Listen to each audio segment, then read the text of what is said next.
100 children run away from home every year. An estimate of 18,000 children under the age of 11 run away for the first time.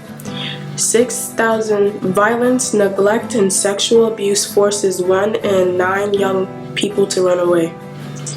9 out of 5 said they ran away to escape family conflicts, violence, or abuse. 63% of runaways are girls and 37% are boys. Between 20 and 40% of homeless youth are gay, lesbian, bisexual, transgender, or questioning. 1 in 7 young people between 10 and 18 years old will run away. Mr. Barnes is a student outreach officer, and I interviewed him to see if he deals with any runaway and homeless teens in Woonsocket. During your many trips to homes, do you come across students that have been runaways or homeless? Runaways sometimes, most of the time it's homeless, and we define that a little differently than someone that may not be, or maybe living on a park bench or sleeping under a tree. That is one aspect of homelessness, but that's not the technical definition that we use in a school department. Anyone that's not living fixed and permanent. So if you're living with a relative because you can't afford your rent, you are technically homeless. We have about 120 students in our system that are homeless, about 30 in the high school. How often do you work with the runaway or homeless students? Every day. I don't specifically see the runaways during my day job as the attendance officer, but I am the case manager for the high school for anyone that's homeless. So I will get those names when someone may register, or a teacher may tell me so-and-so just got evicted, they're now living with their grandparents. So the information comes to me in a variety of ways, but it's on a daily basis. I ran into a family yesterday that registered, and they are homeless. I knew the family. They were coming in from another city, and they are, by definition, they're homeless. They're living with somebody else. They're doubling. It's called doubling up. What students do you normally come across, runaways or homeless? More homeless. We don't have very many runaways. I think what you may be asking, I don't find children on the street that have no place to go, or families that have no place to go. Do you know if any of them have been mentally or physically abused? The students, I know that we do have some students that may have some emotional challenges. There is somebody that we dealt with this year. She's a senior trying to graduate, but she was in a rough spot. She wasn't living at home. And that's, again, that's a homeless child. It's called an unaccompanied student. We don't call them homeless. We don't call them runaways. We call them unaccompanied students. So we have a number of unaccompanied students that are out on their own. Have any of them been involved in violent encounters or afraid to be home because their dad is being abusive or anything like that? Those are some of the complaints, especially the children that have left their home and gone somewhere else. It's very difficult to determine if that's truthful or not, and it's really not my position to determine if it's truthful. It's to provide them with the support to finish their education or continue their education. Are there any situations that made you feel sad or tear up hearing their story? A lot of them. The children are they didn't ask for this. Some of them are victims of, like you mentioned, maybe violence, mental health issues, but a lot of it's just situational. Parents lost their job, can't afford their utility bills. The landlord wants them out. So I mean, every case is difficult. I wouldn't want to be in their shoes of any of these children that we notify or that we identify as homeless. Are you willing to share part of a sad story? There was a girl, and I knew the family because one of the other siblings ran for me when I was a coach. She was left at home with her children while her mother went out at night. She eventually left that home. The parents also left our community, but the child stayed here, and she was technically considered an unaccompanied student. I mean, the parents would call it that she ran away to somebody else's house, but again, our classification is she's an unaccompanied student.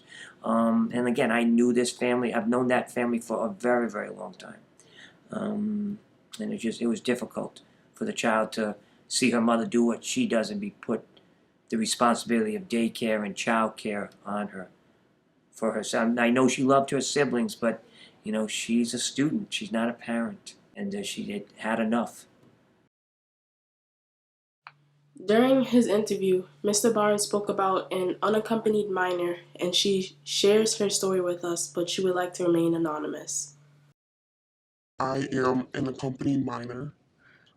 When I was younger, when I was 9, I was taken out of my house because my sister had been molested by my stepdad at the time. And ever since then, I was moved around from foster homes to group homes to living in kinship, which is living with friends that you are close to. And all those didn't really work out. So by the time I turned 16 and a half, I was put into this program called Independent Living. And they helped me get my own apartment and help me pay my rent and teach me how to be independent before I turned 18. Living with friends it turned our friendship into not really being friends anymore. So all the girls I lived with who were my best friends at that point didn't really work out over jealousy, and just living with each other changed our relationship. So I ended up moving out and going into foster homes instead. Right. Living in a group home is kind of like you're not living with yourself. You're living with you're not a person to them. You're basically just someone they have to look after. You're kind of like there and nobody really cares about you. And they kind of just give you a set of things you have to do. And if you don't do it, you get in trouble. You can't really see any of your family members. You don't have any contact with the outside world. You can't go on social media. You can only talk on the phone with certain people who they approve of. And sometimes that doesn't even mean you can talk to your mom or your dad. That means maybe you could talk to your aunt, maybe your uncle, or maybe even just a friend. And you can only talk to them for like 15 minutes over the phone. Sometimes you can't even see them. Girls in the group home, most of them are not welcoming because a lot of them who have been there longer think they own the place.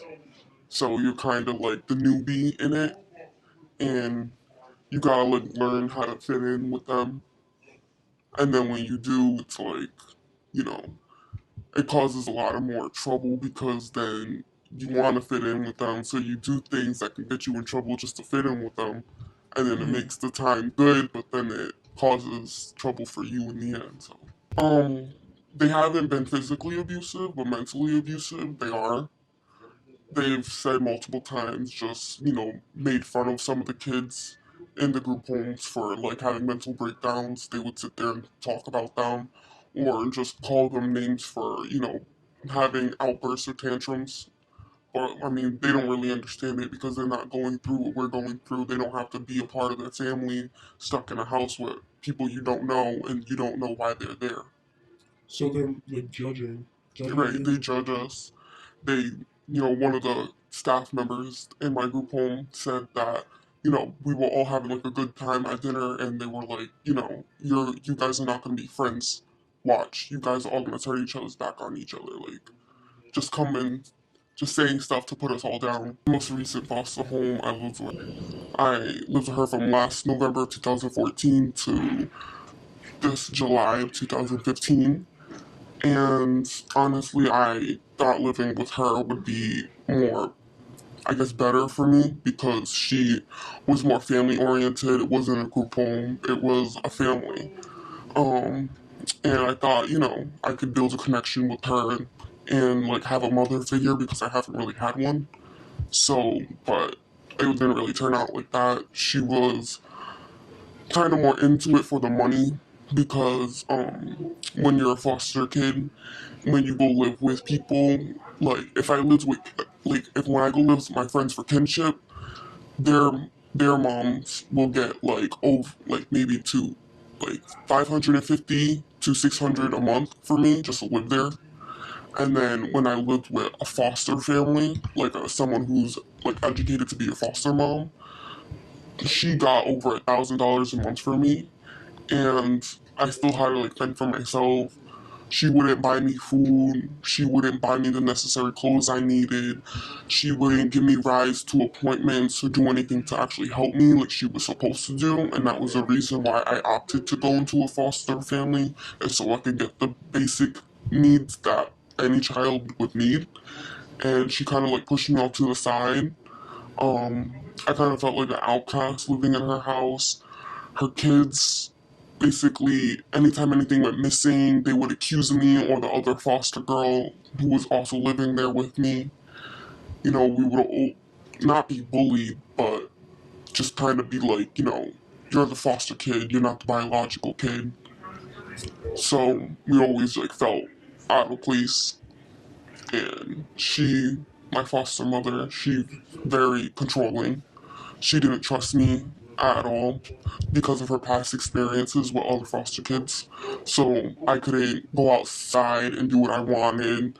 I'd have to stay around the area, or I couldn't go see my family for more than a couple hours because, I would be accused of going to do other things. We had, security locks on the door. So if I opened the door at midnight, she would know what time it was that somebody opened the door and left. Not that I would do those things, but it was very like there's no trust, and it was kind of like harsh living there. 5,000 out of the 1.3 million runaway and homeless youth die a year.